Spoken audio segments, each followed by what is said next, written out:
ლაგოდეხის სოფელ ვარდის უბანში ამბობენ, რომ პედაგოგი ქალი ლია ღარიბაშვილის შემთხვევით დაჭრეს და სამიზნე მისი შვილი იყო.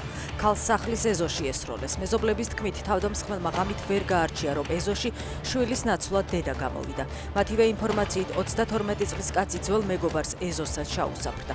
სანადირო თოფით დაჭრილი ქალის მდგომარეობა მძიმეა, მომხდარის მოტივად წარსული კონფლიქტი სახელდება.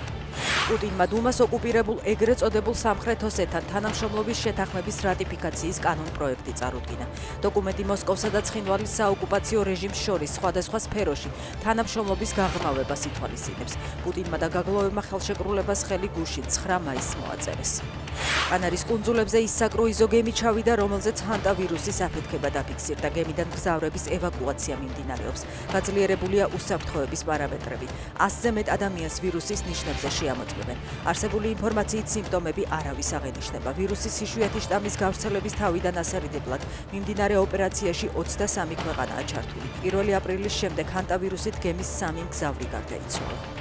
თუ უკრაინის პრეზიდენტი დაინტერესებულია შეხვედრით, რუს კოლეგას ტელეფონით უნდა დაუკავშირდეს. აცხადებს სლოვაკეთის პრემიერი ფიცო პუტინთან შეხვედრის შემდეგ.